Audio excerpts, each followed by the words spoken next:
Hi friends, welcome back. तो friends, आज का वीडियो है BJP versus Congress defence comparison in export, import and production with proof. तो ये है पार्ट 2। हमने पार्ट 1 पहले किया था, बहुत ही अच्छा था वो पार्ट 1 क्योंकि काफ़ी इन डेप्थ और डिटेल में उन्होंने बताया था। तो अब देखते हैं ये पार्ट 2 और पता करते हैं comparison between BJP and Congress. तो फ्रेंड्स, वीडियो शुरू करने से पहले अगर आप चैनल पर नए हो और आपने अभी तक सब्सक्राइब नहीं किया है तो जल्दी से पहले सब्सक्राइब के बटन और बेल आइकन को क्लिक कर लो ताकि आपको हमारे सारे न्यू वीडियोस जैसे हम अपलोड करें उसका नोटिफिकेशन मिल जाए। एंड वीडियो देखने के बाद अगर वीडियो पसंद आए तो करना लाइक और शेयर करना ये वीडियो अपने फ्रेंड्स और फैमिली के साथ। तो चलो फ्रेंड्स, शुरू करते हैं आज का ये वीडियो। नमस्कार दोस्तों, स्वागत करते हैं आपका चार्जिंग पॉइंट हिंदी में। दोस्तों, आज के इस वीडियो में हम कंपेयर करेंगे कांग्रेस और बीजेपी को डिफेंस पैरामीटर के थ्रू। कंपैरिजन होगा इंपोर्ट, एक्सपोर्ट, प्रोडक्शन पे और भी बहुत कुछ जानने को मिलेगा आपको इस वीडियो में। डिफेंस इंपोर्ट की बात करें तो कांग्रेस के समय में बहुत सी डिफेंस डील हुई, पर उसमें से बहुत ही कम ही डील कंप्लीट हो पाई थी। जैसे कि M777 हाउटीजर की डील कांग्रेस ने 2012 में की थी, पर इस डील को कंप्लीट नहीं किया। राफेल की डील 2007 से अटकी हुई थी। चिनूक और अपाचे हेलीकॉप्टर की डील 2009 से अटकी हुई थी और भी बहुत सी डिफेंस डील अटकी हुई थी। इन सभी डील्स को बीजेपी ने आते ही कंप्लीट किया और इन सभी हथियारों को तुरंत खरीदा। एक बात मुझे समझ में नहीं आती कि कांग्रेस डील्स को कंप्लीट क्यों नहीं करती थी, जबकि डिफेंस बजट कांग्रेस के पास भी हर साल अच्छा खासा आता था। अगर आप मिलिट्री एक्सपेंडिचर का जीडीपी में परसेंटेज देखें तो 2007 से 2018 तक ये 2 से 2.5% के आसपास रहा है। हर साल जीडीपी का 2 से 2.5% हिस्सा मिलिट्री एक्सपेंडिचर पे खर्च किया जाता है। बीजेपी की सरकार में ये खर्च दिख रहा है, पर कांग्रेस के समय पैसा कहाँ जाता था ये मुझे समझ में नहीं आ रहा है। इसके अलावा कांग्रेस ने जो वेपन्स परचेज किए हैं उसमें स्कैम देखने को भी मिल रहा है। कांग्रेस के टेन्योर में भारत का डिफेंस सेक्टर इतना कमजोर हो गया था कि इसका असर इंडियन एयरफोर्स में भी देखने को मिल रहा था। कांग्रेस ने ना कोई नया एयरक्राफ्ट खरीद रही थी, ना ही ओल्ड एयरक्राफ्ट को अपग्रेड करा रही थी। इसके चलते ये हुआ कि इंडियन एयरफोर्स की स्ट्रेंथ कम होने लगी। जब कांग्रेस सत्ता में आई थी तब इंडियन एयरफोर्स में 40 स्क्वाड्रन हुआ करते थे। जब कांग्रेस सत्ता से गई तब इंडियन एयरफोर्स में सिर्फ 32 स्क्वाड्रन ही रह गए। सोचिए, जब दुनिया भर के देश अपनी एयरफोर्स को स्ट्रॉन्ग करने में लगे हुए थे, वहीं भारत में कांग्रेस ने एयरफोर्स की ताकत को कम कर दिया था। और ये चीज कांग्रेस के जाने के बाद भी देखने को मिल रही है, क्योंकि कांग्रेस ने ओल्ड एयरक्राफ्ट को ना ही रिप्लेस किया, ना ही उन्हें अपग्रेड करवाया। अभी की बात करें तो बीजेपी ने वापस से इंडियन एयरफोर्स की ताकत को बढ़ाने के लिए काम शुरू कर दिया है। बीजेपी अगले 5 सालों में ओल्ड एयरक्राफ्ट को रिटायर करेगी और उनको न्यू एयरक्राफ्ट से रिप्लेस करेगी और इंडियन एयरफोर्स की स्ट्रेंथ को 42 स्क्वाड्रन तक बढ़ाएगी। Stockholm International Peace Research Institute की रिपोर्ट के अनुसार भारत 2014 से 2019 तक दुनिया का दूसरा सबसे बड़ा डिफेंस इंपोर्टर है। कांग्रेस के टेन्योर से 24% ज्यादा बीजेपी ने वेपन्स इंपोर्ट किया है। Stockholm International Peace Research Institute दुनिया भर के देशों के डिफेंस के एक्सपोर्ट और इंपोर्ट को ट्रैक करता है और हर साल रिपोर्ट निकालता है और ये बताता है कि कौन सा देश वेपन का सबसे बड़ा इंपोर्टर है और कौन सा देश वेपन्स का सबसे बड़ा एक्सपोर्टर है।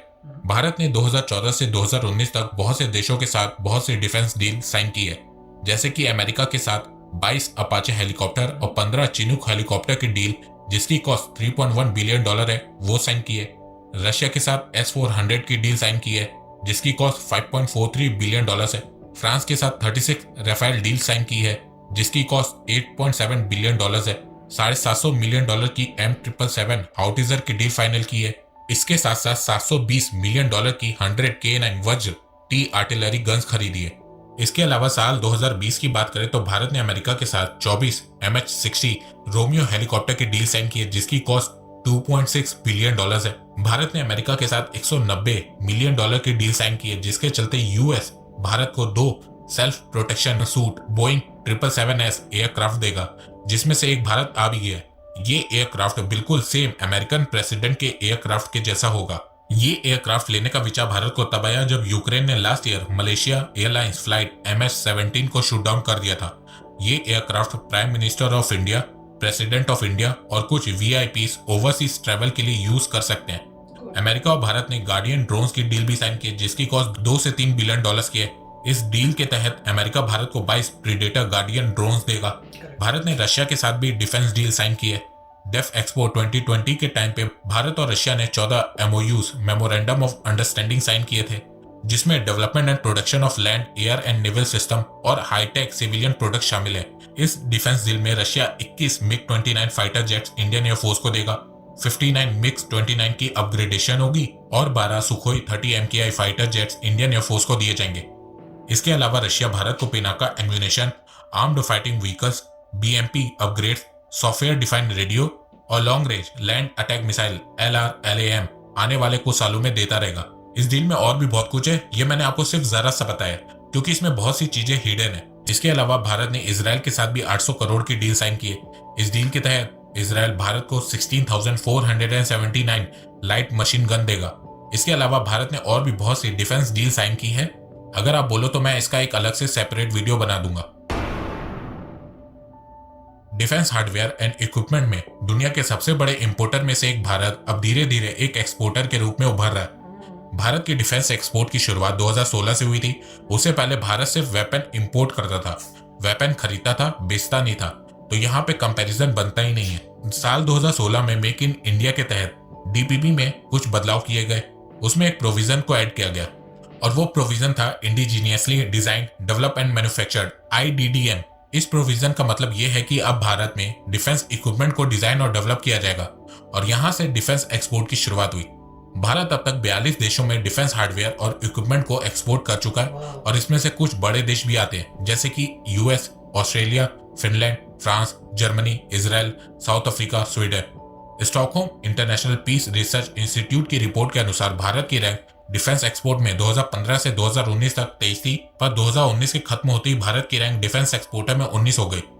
फाइनेंशियल ईयर 2016-17 में भारत ने 1521 करोड़ रुपीस का डिफेंस इक्विपमेंट एक्सपोर्ट किया था।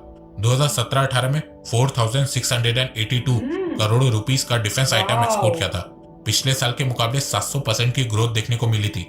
2018-19 में 8320 करोड़ रुपीस का डिफेंस आइटम एक्सपोर्ट किया था और 2019-20 में 8620 करोड़ रुपीस का डिफेंस आइटम भारत ने एक्सपोर्ट किया था। डिपार्टमेंट ऑफ डिफेंस प्रोडक्शन के डाटा के अनुसार पिछले 4 साल में भारत का डिफेंस एक्सपोर्ट 5 गुना बढ़ा है। पिछले कुछ सालों में जो डिफेंस एक्सपोर्ट में बूस्ट मिला है वो मुख्य रूप से प्रधानमंत्री नरेंद्र मोदी जी के मेक इन इंडिया पर जोर देने के कारण हुआ है। भारत ने अगले 5 सालों में $5 बिलियन के मिलिट्री हार्डवेयर को एक्सपोर्ट करने का टारगेट सेट किया है। प्रोडक्शन की बात करें तो कांग्रेस ने ना ही इंडियन आर्मी के लिए वेपन खरीदे, ना ही वेपन्स को भारत में बनाया। और यहाँ मैं हैवी वेपन्स की बात नहीं कर रहा हूँ। कांग्रेस के समय में इंडियन आर्मी का हाल इतना बुरा था कि इंडियन आर्मी के पास स्मॉल वेपन की कमी थी। ना ही मॉडर्न ग्रेनेड्स थे, ना ही प्रॉपर गन्स थी, ना ही मॉडर्न बुलेट प्रूफ हेलमेट और जैकेट्स थे। सोचिए, बुलेट प्रूफ जैकेट्स तक नहीं थे इंडियन आर्मी के पास। वो तो जब बीजेपी पावर में आई तो उसने 1.86 लाख बुलेट प्रूफ जैकेट को बनवाने का $100 मिलियन का कॉन्ट्रैक्ट एक इंडियन कंपनी को दिया और इसका रिजल्ट ये निकला कि आज भारत 18 देशों में बुलेट प्रूफ जैकेट को एक्सपोर्ट कर रहा है। पहले भारत बुलेट प्रूफ जैकेट का रॉ मटेरियल चाइना से मंगवाता था, पर अब भारत ने यहाँ पे भी चाइना को बाइकआउट कर दिया है और अब खुद भारत बुलेट प्रूफ जैकेट का रॉ मटेरियल अपने ही देश में बनाएगा। कांग्रेस के डिफेंस प्रोडक्शन में लेट डिसीजन के चलते इंडियन आर्मी, एयरफोर्स और नेवी फोर्स के बड़े ऑफिसर्स तक कांग्रेस से नाराज होने लगे थे, पर बीजेपी में आपको यह देखने को नहीं मिल रहा है। बीजेपी ने मेक इन इंडिया और आत्मनिर्भर भारत पे जोर देते हुए 9 अगस्त 2020 को एक फैसला लिया कि अब से भारत जो 101 डिफेंस आइटम को इंपोर्ट करता है उसे बैन करेगा और वो सारे आइटम अब भारत में ही मैन्युफैक्चर किए जाएंगे। मैं आपको बता दूं कि जो 101 डिफेंस आइटम को बैन किया गया है उसकी कॉस्ट $47 बिलियन है। भारत सरकार का यह कदम आत्मनिर्भर भारत को बूस्ट देगा, साथ में भारत की डोमेस्टिक मैन्युफैक्चरर्स को भी बूस्ट मिलेगा और इससे रोजगार भी पैदा होगा। मिनिस्ट्री ऑफ डिफेंस ने यह भी कहा है कि आने वाले टाइम में ये लिस्ट और बढ़ेगी।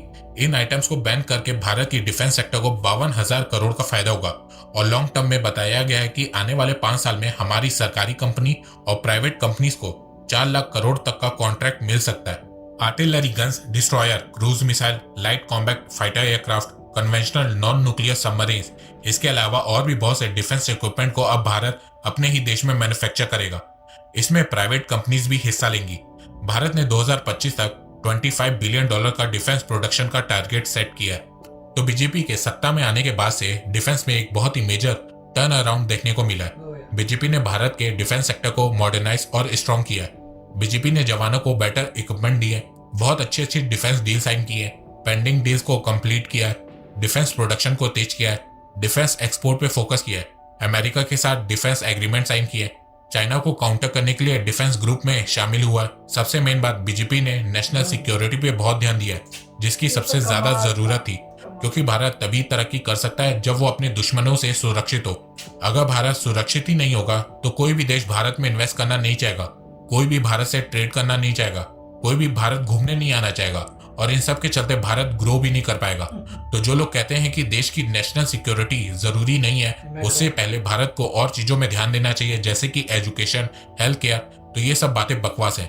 दुनिया में ऐसे बहुत से देशों का एग्जाम्पल आपको मिल जाएगा जिन्होंने अपनी नेशनल सिक्योरिटी पे ध्यान नहीं दिया और आज पूरी तरह से बर्बाद हो चुके हैं, और ऐसे भी आपको देश के एग्जाम्पल मिल जाएंगे जिन्होंने सबसे पहले अपनी नेशनल सिक्योरिटी पे ध्यान दिया और आज काफी डेवलप्ड है। देखो, मैं ऐसा नहीं कह रहा हूँ कि एजुकेशन, हेल्थ केयर इंपॉर्टेंट नहीं है, वो भी बहुत इंपॉर्टेंट है, पर नेशनल सिक्योरिटी सबसे इंपॉर्टेंट है। अगर आपका घर ही सेफ नहीं होगा तो आप चैन से काम भी नहीं कर पाओगे। तो फ्रेंड्स, मैं तो यही कहूंगी कि बहुत ही अच्छा वीडियो था, और अभी भी इस वीडियो को देख के अगर कोई बोलेगा कि भाई हमारी जो गवर्नमेंट है काम नहीं कर रही या उसके गलतियां निकालेगा ना, तो मैं तो यही कहूंगी फिर तो कुछ नहीं हो सकता। अगर आप इन फैक्ट्स में, इन प्रूफ से भी नहीं देख सकते द डिफरेंस जो क्रिएट किया है इस गवर्नमेंट ने पिछली गवर्नमेंट से, तो फिर तो कुछ नहीं हो सकता। मैं तो ये कहूंगी कि हम लोग बहुत खुश नसीब हैं कि इस बारी हमने correct prime minister, correct government चुनी, जिसकी वजह से आज हम वहां हैं, उस मुकाम पे हैं कि बाकी कंट्रीज भी हमारे को लुक अप कर रही हैं, हमें वो इम्पोर्टेंस मिल रही है जो हमें पहले कभी नहीं मिली थी।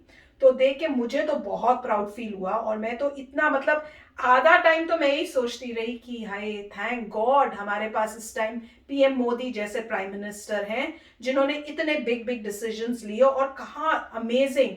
और मुझे बहुत गुस्सा आ रहा था, बताऊं फ्रैंकली, जब मैंने सुना कि एयरफोर्स की बुरी हालत थी, क्योंकि मैं तो एयरफोर्स फैमिली से हूं, तो जब मैंने देखा कि इतने सालों तक उनको कुछ अपग्रेड नहीं करके दे रहे थे, एयरप्लेन्स भी इतने पुराने थे, जो अब गवर्नमेंट आई है, मोदी जी आए हैं, तो उन्होंने कहा है कि उनको अब हम हटाएंगे, अब वो आउटडेटेड हो गए, हम नए लेंगे।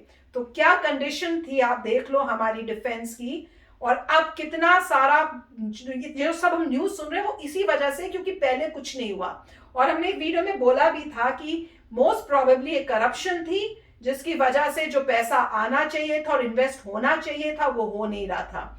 पर कई हैं ऐसे जो फिर भी नहीं समझते, वो फिर भी गलतियां निकालने की कोशिश कर रहे हैं गवर्नमेंट की। कोई गवर्नमेंट परफेक्ट नहीं होती, पर इस गवर्नमेंट ने अपनी जान लगा दी है कंट्री को आगे करने के लिए। अगर हम अभी भी इस गवर्नमेंट को सपोर्ट नहीं कर सकते और उनकी गलतियां निकालेंगे और उनके आगे ऐसी प्रॉब्लम्स क्रिएट करने की कोशिश करेंगे जगह जगह पे, तो फिर तो मैं कुछ बोल ही नहीं सकती।